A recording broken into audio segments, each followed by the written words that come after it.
Okay, thank you so much, everyone. Good morning, good afternoon, good evening from where you are watching us from. My name is Lucy Kagendombae, Global Greens Climate Working Group co-convener, and I'll be your moderator for this session. COP starts on Thursday this week, and with extreme temperatures and floods alarm, biodiversity loss increasing, and the fossil fuel sector increasing dominating the climate process, this COP is very critical. We have great speakers who will be expounding more about global stocktake, ecocide, and phasing out fossil fuels. Kindly, for any questions that you have from our panelists, I put them on the Q&A and then we'll answer them after this. Kindly note also, we have the translators for English into Spanish.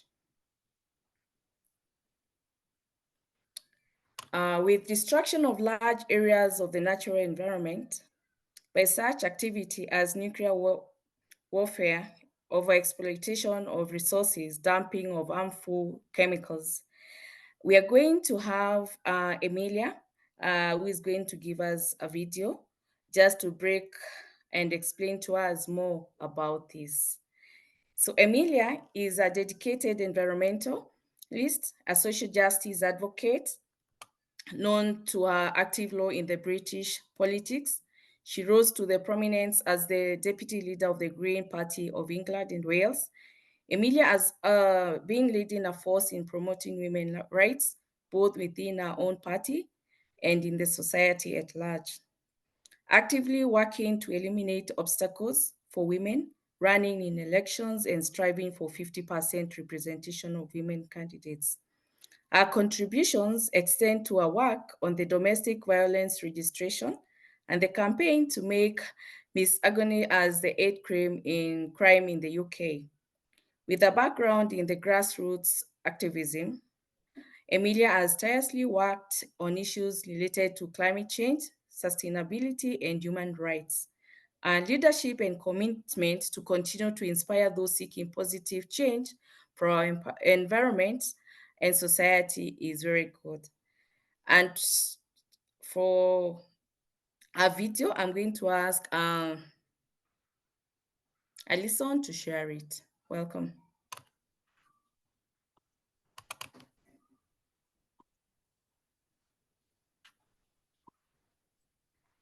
Hi there, I'm Amelia Womack, the former Deputy Leader of the Green Party of England and Wales, and thank you for coming to this really important event. I can't be there in person. I'm currently just outside the European Parliament ahead of a big meeting to talk about environmental policy. So talking about some work that I'm doing on chemicals regulation. So really working on stopping ecocide at the moment. So what is ecocide? You will probably notice the words this is come from eco meaning environment, side meaning the destruction of. We see it many other words in our language, and it's really important that we are defining ecological destruction. We know it's feeding into social justice issues, environmental justice issues, economic justice issues, and exacerbating the climate crisis. So when we're able to define what's happening when we're destroying areas of land, it helps us under-regulate and helps us to define what we're looking at. So if we looked around the world, we could look at the islands of plastic in the ocean and go, that's ecocide.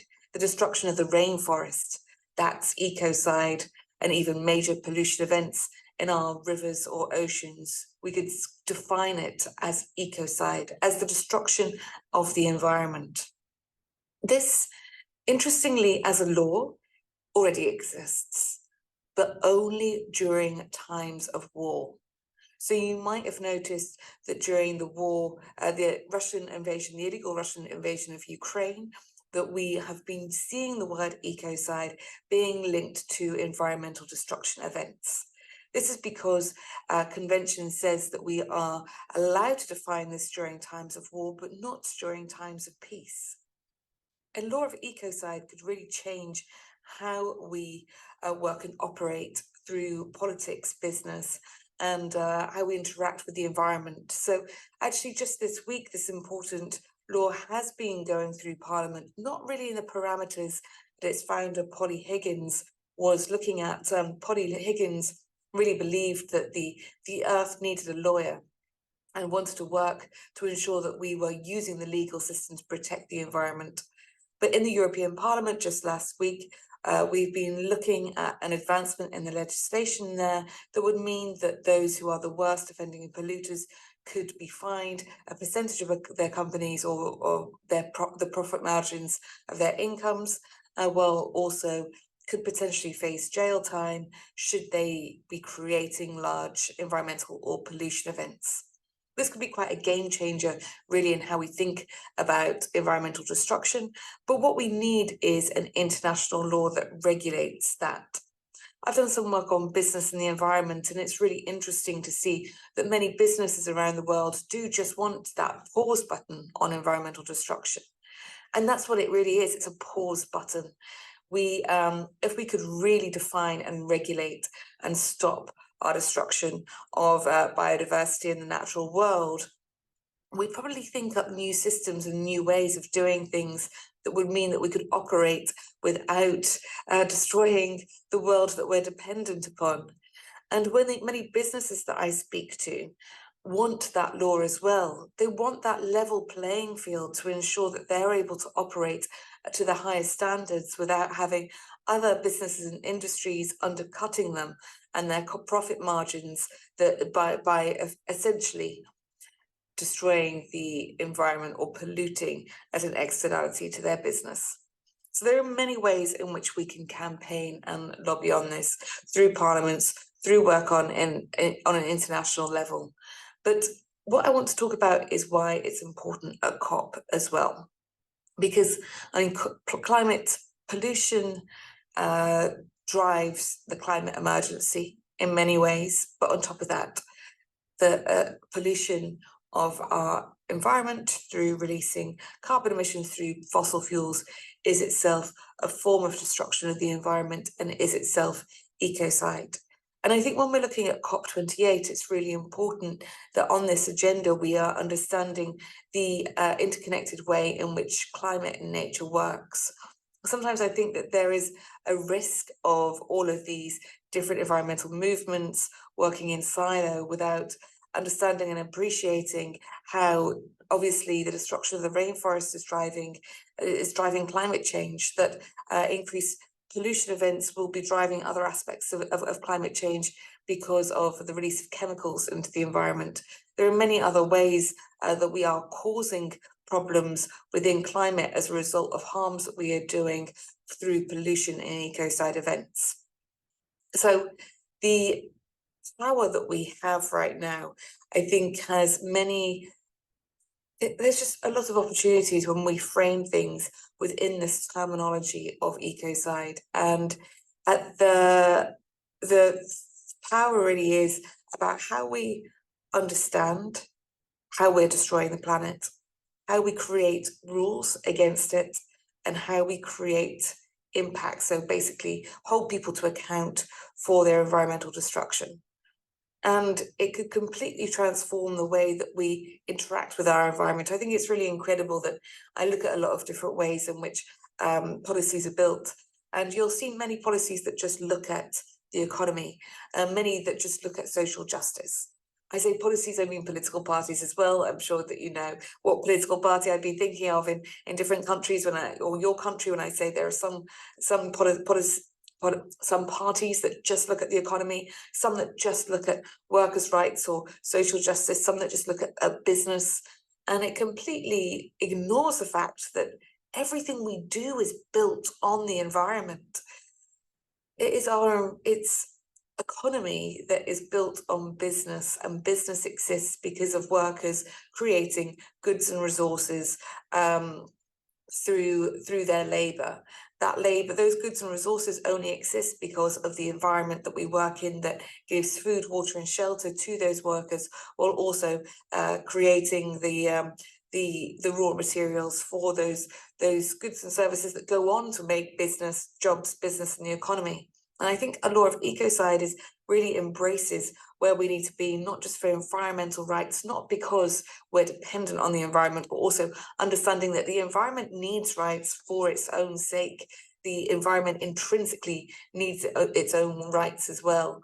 We're also looking at how we connect environmental, social justice, economic justice, and climate justice issues.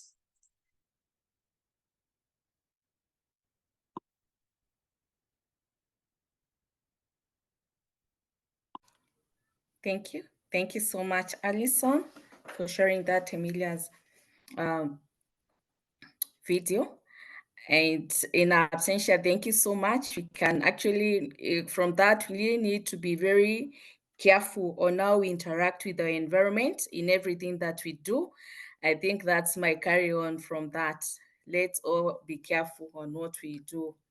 So our next panelist, like I said, we have the translators who are doing English into Spanish. Those joining us, if you have any question, kindly put it on the Q&A, and we'll be able to answer these questions after our panelists have done their presentations.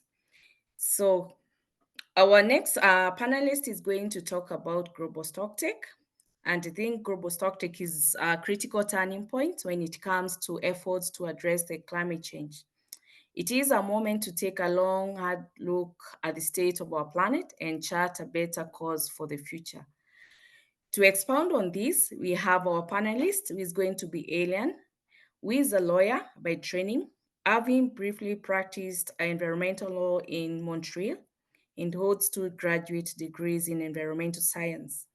As a career diplomat, he has spent 31 years with the Department of Global Affairs, Canada, with his 2 postings abroad with GSC, where to Canada mission to the UN in New York between 1992 and 94, Canadian mission to the UN in Geneva in 1999 to 2003.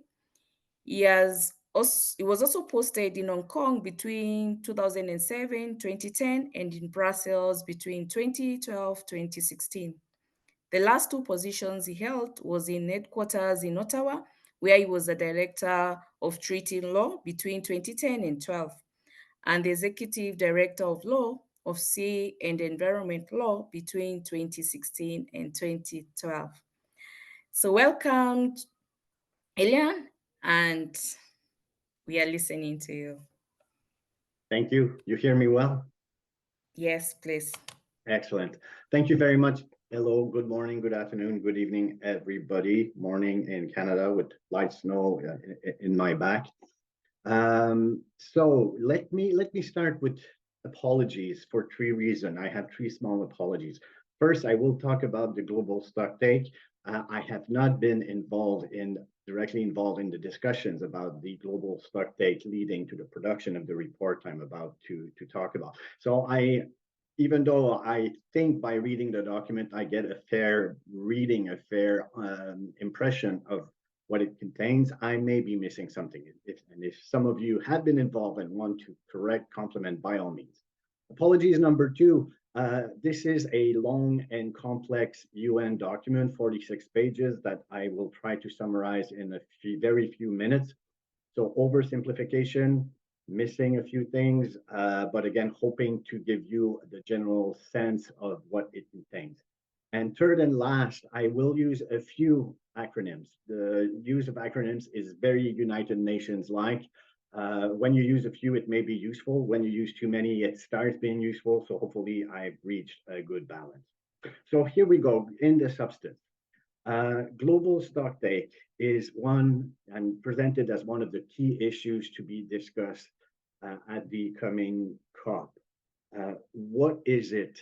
In a nutshell, it is a review of the implementation of the Paris Agreement. How are we doing with implementing the agreement? And spoiler alert, it's not going very well. But I'll go into a little more detail about that. Now, where does it come from? It comes from the Paris Agreement itself. There's Article 14 that says that, and I'll quote here, parties shall periodically every 5 years, take stock, Global Stocktake, of the implementation of this agreement to assess progress towards achieving the purpose and long-term goals of the agreement. So what are those? We could discuss that. I'm sure there are different views as to what it is exactly, but if you look at Article 2 of the Paris Agreement, it refers to objectives, long-term goals for the agreement. Essentially, the agreement aims for a stronger response to climate change.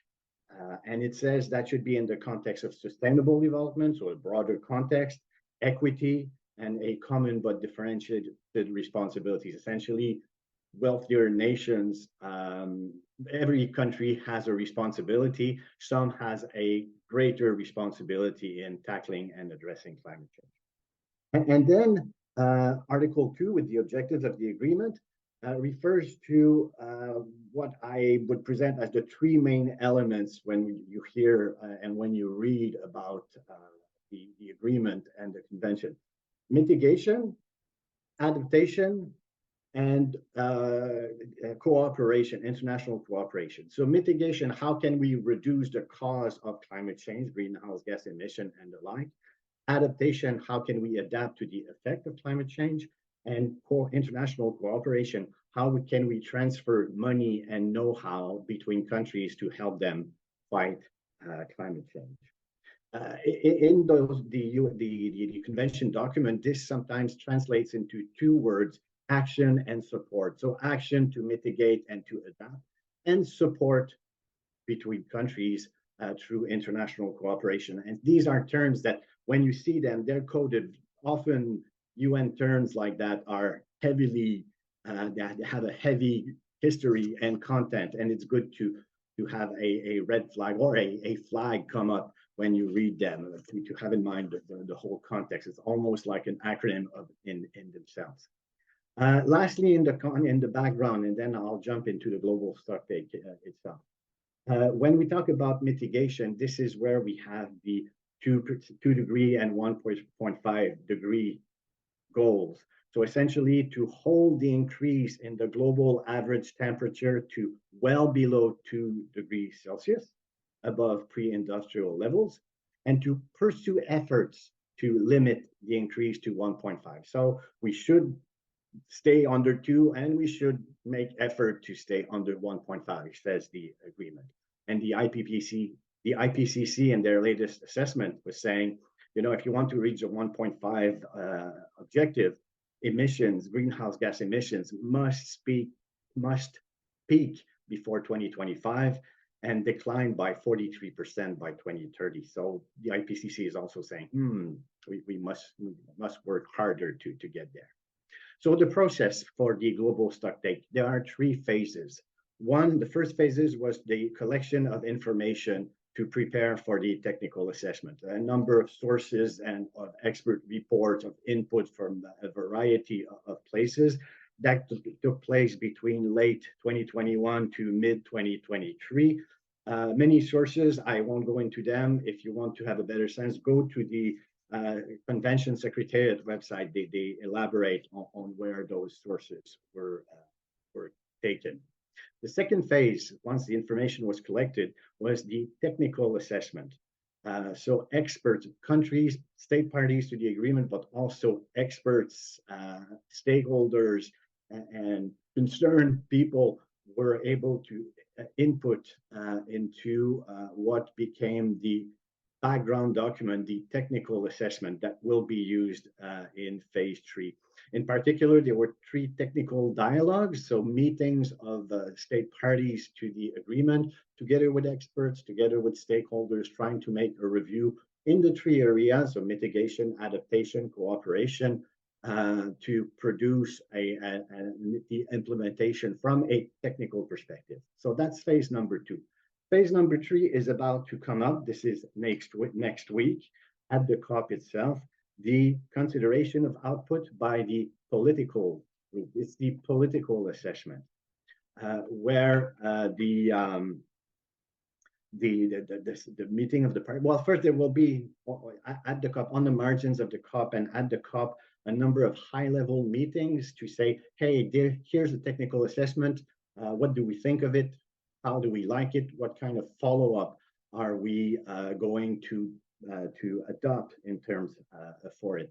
So the assessment is supposed to inform parties, to tell them how things are going and what should they do next, and what should they commit to, where should they put emphasis in their future action. And at the COP next week, we should expect a decision or a declaration, some kind of political document to say, you know, what is the outcome of this political assessment of the technical document. So in preparation for those discussions at the COP, there was a synthesis report that was produced, the outcome of the technical assessment. That's the 46-pager I've mentioned earlier. What does it tell us? I hesitated to go too deep into this, and I won't, but at the same time, I wanted to give you a sense of the content that essentially is the substance of the technical, of the whole global stocktake. And I think it's useful to have a sense of that.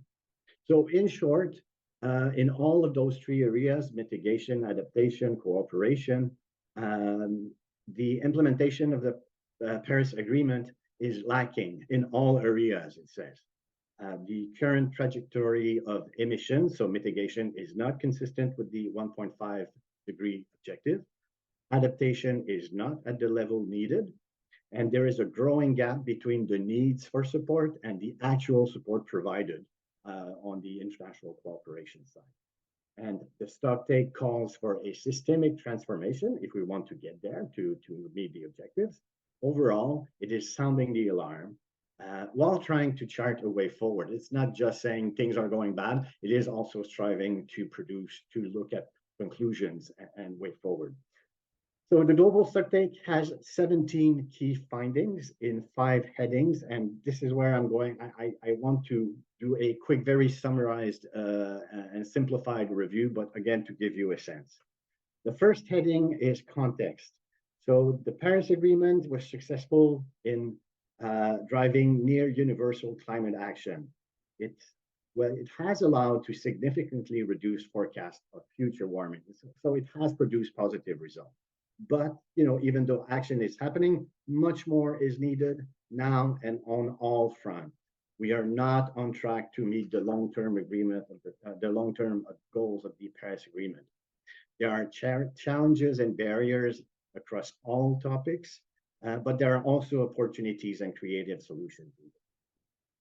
Now is the time to rapidly accelerate action and support, and the response to climate change will need systemic transformation. So then the second heading on mitigation. Again, global emissions are not in line with reaching the goals of the agreement. There is a rapidly narrowing window for reaching the 1.5 objective. Much more ambition is needed. Action should be carried out with a sense of equity, which is an important element if we want to succeed in our efforts. Heading number 3, adaptation. Increased adaptation is urgently needed. There's a rapidly closing window of opportunity. While ambition is increasing, efforts are fragmented and unequally distributed, and support for adaptation need to be rapidly scaled up to meet urgent and increasing needs. Then heading number 4 on finance flows and support. Scaling up support is necessary for developing countries to meet urgent needs and to mobilize public support for climate action. Public finance alone is not sufficient. We need private sector funding to be directed towards the action, climate change action. Cleaner and new technology transfer needs to be developed and rapidly deployed. And capacity building in less developed countries is foundational to sustain climate action. And heading number 5, the conclusion, if you want. Many solutions are ready to be implemented, but there are also information gaps to be addressed. Parties, when they prepare their future commitments and actions, should draw from the Global Stocktake. And last sentence in the summary of the Global Stocktake, the GST, much more action is needed now on all fronts and by all actors to meet the long-term goals of the PA. So what next? I have 30 seconds to go and done. The Global Stocktake will then, it's the first one. There will be one every 5 years from now on. It will conclude at the COP. There will be high-level meetings, and then the parties will adopt a decision, most likely saying, hey, this is a great document. This is very useful. This is worrisome. We need to take action. Possibly not going much further than saying we need to do something and something more. Maybe falling short of concrete commitments as to what they should be doing and what they will be doing. And that is what we should be looking at, what language, what verbs are used to say, to qualify both what their conclusion, their assessment of the stocktake, and the follow-up that will be given to it. And what can we do about it? If I'm right in expecting that there will be some endorsement by the governments, by the parties of the document, we should hold their feet to the fire and tell them, well, what is it that you're going to do about it? And to do that effectively, I would invite you to take a look at the Global Stocktake, to much more detailed look than what I've just did, so that you're aware of it and that you can find what to use to ask your governments, your authorities, how they intend to take concrete, practical, real action for its implementation. Thank you. I hope I haven't been too long. No, thank you. Thank you so much, Adrian, for that for the presentation. Well articulated. And like I kept saying, the World Climate Action Summit will be happening on the 1st and 2nd. And like Ilian just said, we expect that the leaders will come up with transparent, honest, and actually an action strategy that is well stipulated after this COP28. So thank you so much for that. So any questions, kindly, we have our Q&A. Just answer, just ask them there and we'll be able to answer after this. So, and kindly just, because I'm not seeing people any questions, so I'm wondering if you are not understanding. So kindly, if you have any, don't shy away, kindly ask all the questions that you have. So our next panelist will be talking about phasing out fossil fuels. And I think with gradual reduction of the use and production of the fossil fuels to zero, to reduce deaths and illness from air pollution, limit climate change, strengthen energy independence, which is part of the ongoing renewable energy transition. Just to mention a few, we have David, who is going to be our panelist to discuss about this. David received his BS from the City College of New York, MS PhD from Brown University on geochemistry. He has taught at Howard University for 39 years, retired at the end of June 2012. His research continues focused on biogeochemistry, climate science, and eco-socialism. David's 2019 book with his older son, Peter, is The Earth is Not for Sale. Discuss climate change, renewable energy, ecological agriculture, degrowth, and eco-socialism. He'll be able to share with us more as we go on. So the floor is yours, David. You have 10 minutes. Yes, thank you. And it's early morning in Washington, D.C., but please show my slides and we'll go through it. Thank you.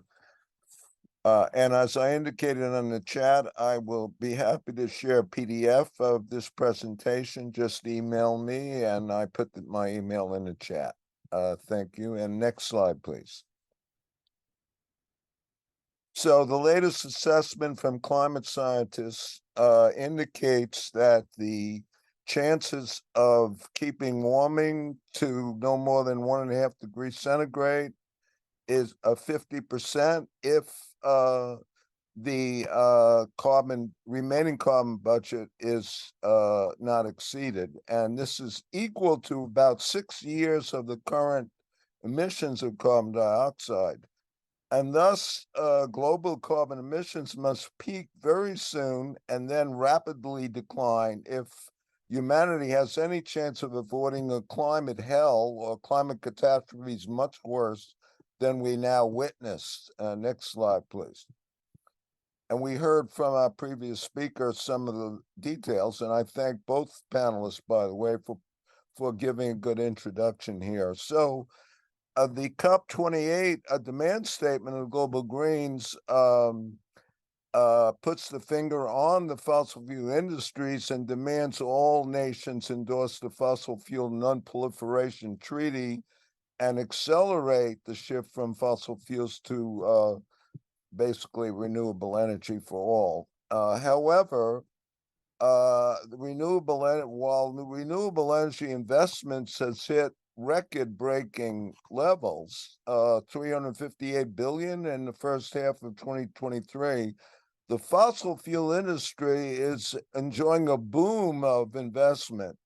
And that's really the crux of the challenge. Matter of fact, they're projecting this year reaching nearly $1 trillion of investment. Next slide, please. So I participated in the march to end fossil fuels, which was September 17th in Manhattan, and we called on President Biden to really to stop all new fossil fuel projects and phase out fossil fuel drilling on public lands and water.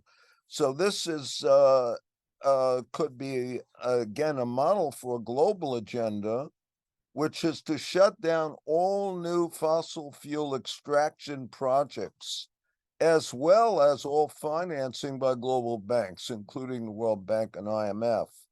And this will likely require direct action coupled with building capacity of the global working class and its allies, especially indigenous communities, for a just transition in the context of a global Green New Deal. Next slide, please. This is perhaps a little shocking image, but this shows really what the big obstacle is: militarized fossil capital. Next slide. But there is a response, and here is a recent protester linking the challenge of stopping war with the climate challenge. Next slide, please. So an editorial just recently, April 1st, 2022, from Science magazine, a leading journal, global journal. They concluded to solve the climate issue, we first have to achieve peace. And this also entails cooperation between, first of all, the United States and China. Next slide. So meeting the 1.5 degree C warming target is still possible, and there is a very good article which I've indicated on this slide. Again, I'm not going to read it, but you can get it by asking me for a PDF. So the prime obstacle, as I already mentioned, is the military-industrial fossil fuel complex and the wars that it promotes. And I'm delighted that the Global Greens demand statement includes a reference to this challenge, and particularly the ongoing conflict in Israel and Gaza. And it's not only its impact on nature, but as well as biodiversity. And I wrote an article in 2011 with the title, "The Path to Climate Security Passes Through Gaza." I had no idea that this would be as relevant as it is now. Next slide, please. So my oldest son, Peter, and I modeled a 20-year transition to a global 100% renewable energy supplies. Again, completely eliminating fossil fuel consumption and having the capacity to eliminate global energy poverty, which afflicts actually most of humanity now, as well as the capacity for climate adaptation and mitigation. And by the way, we concluded this will require higher levels of global energy supplies than we presently have, which is equivalent to 19 trillion watts in power units. So in this model, we phase out coal and natural gas. And again, natural gas has a greenhouse gas footprint even higher than coal because of leakage of methane in the first 10 years. And then we use the minimum amount of conventional oil as the energy source to replace all fossil fuels with wind and solar power. And I have a reference to the paper, which you could check out. So this also leads to a conclusion that oil producing countries in the Middle East and Latin America have a real role to play in a world of cooperation to make this transition possible by leaving most of the oil in the ground, but using a minimum amount to create this renewable energy supply. Next slide. So recently we've been looking at the potential role, particularly of China, in cooperation with the US and other nations of the world to ensure climate security. And we concluded that China can build concentrated solar power in the Middle Eastern deserts, that is Sahara and the Arabian deserts, while supplying electricity to certainly Africa, and also have the capacity for direct air capture of carbon dioxide and permanent burial in the crust of Oman. This potential, I hope, will be realized, and it could play a very important role in keeping drawing down carbon dioxide, as well as keeping the meeting the 1.5 degree centigrade warming target, which is still possible, but very challenging. And my next slide is our book website, theearthisnotforsale.org, as Lucy mentioned. And one couple of more slides very briefly. This is my logo, a radish. Be as radical as reality itself. And the last slide is simply some readings from publications that I've done and interviews and so on. So thanks very much. I hope I met my time limit. I'm done.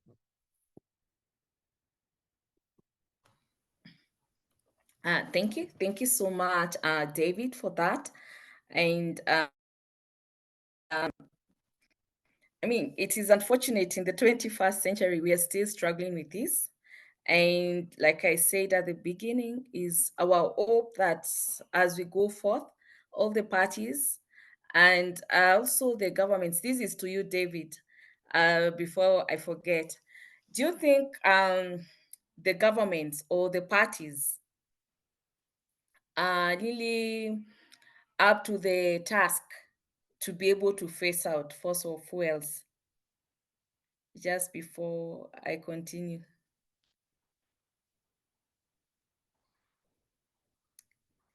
So anyway, yes, that's I was asking a question. Just to, do you think the governments or the parties are up to the task of committing to phasing out fossil fuels?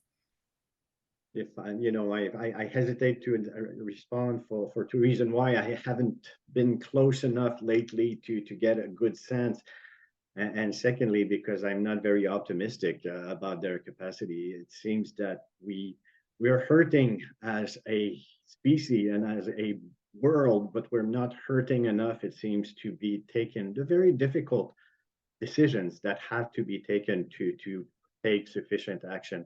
So unfortunately, I'm afraid we will hurt some more before we see sufficient action.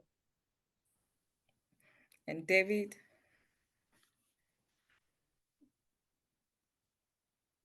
Unmute. Yes.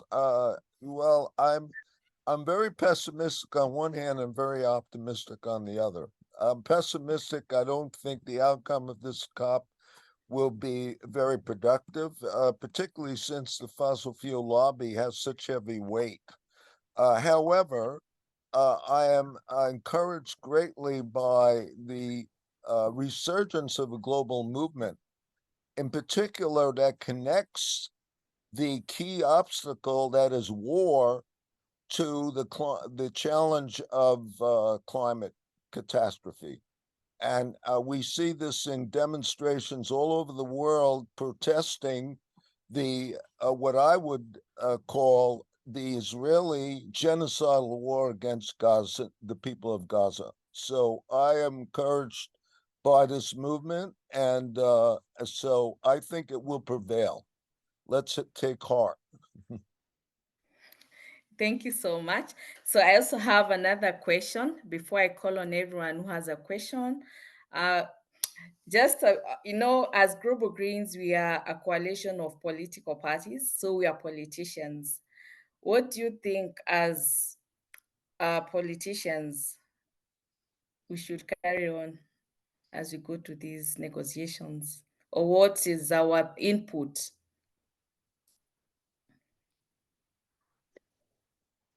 I can, again, in the context of the COP and of meetings at the UN, I would say there are two steps. One is to learn.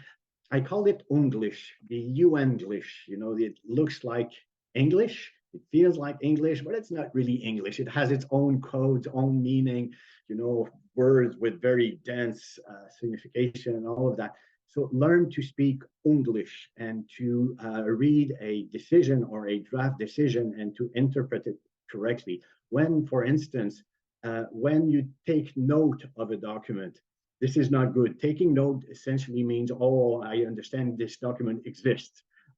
When you take note with support, then you nod positively towards that meeting. If you endorse the document, that's much more, because you say you agree with the content.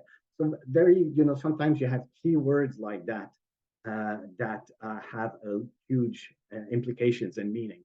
So learn to speak English. And secondly, use those documents, the Global Stocktake, the IPCC report, and other documents of the kind to, again, hold the feet of governments to the fire. If they say they need to take more action, push them one step further. What action are you talking about? To leave general formulation, often anti-formulation, and to go into more concrete stuff. Thank you so much, Elian. David? No, I think Alan expresses very well. I'll pass on that. Thank you. Okay, thank you so much. And I'm just looking at the Q&A. Anyone else with the question? Alison, you had a question? I did. Thank you very much, Lucy. I'm curious, David, Alain, by the way, thank you so much for very informative presentations. And I definitely learned a lot from both of you. I am curious if you would be willing to comment on the Sultan Al Jaber being the president of COP28 this year, since I think it applies to both your presentations very well. I would certainly comment. I think I alluded to this already. The Sultan is the president, and he's also heads the National Oil Company. And we already heard from BBC News that there was a leaked document that he intends to do business at the COP. That is to have transnational oil companies do business with his national company. I think this is really ridiculous and really very unwelcome, to use very nice language. So, nevertheless, we should not be discouraged by this process, because again, we need both an inside and outside strategy.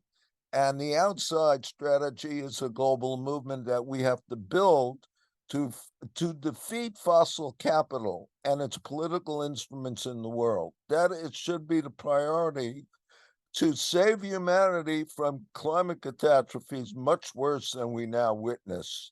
So every people in every nation, I think this raises an agenda: defeat fossil capital and its political instruments. And we certainly have this challenge in the United States with the upcoming election, where Trump represents clearly fossil capital and would destroy all environmental and climate legislation if he gets into office. Now, I have criticisms of Biden, but we at least will have a chance to push a Green New Deal further and make it really strong, and challenge also some of the unwelcome policies regarding the military-industrial complex that our present government has. That's just my perspective from the United States, but I hope, this agenda is shared by people all over the world, because we have very little time to, as this climate science is telling us, we have very little time to bring down and terminate the emissions of carbon dioxide. So about the Thank you. COP, Thank you. about the COP president, Alien? not a simple question, Alison, and one, of course, again, being at a distance from all those discussions, it's difficult to see what sticks and what doesn't stick. But I've seen and I've read different comments, not all to the same effect. Some are saying, he knows what he's talking about. He's in a good position to influence private sector. And apparently in the developing world, a number of people saying, well, he's at least practical and delivering on promises, what the West is not always doing. But others, of course, saying, my God, this is there's a saying in French, le loup dans la bergerie, the wolf among the sheep. And it's difficult not to have a sense that putting him in such a position of influence and control of what's going on at the COP is not necessarily good news, and that his interest may stand in the way too much. Hard to tell. Maybe we'll just know at the end of the meeting if something useful or damaging comes out of this. But this is essentially, there's a system at the UN where meetings rotate between region, and each region, when it is their turn, decide who will be the host country. A few countries will come up and offer their candidacy.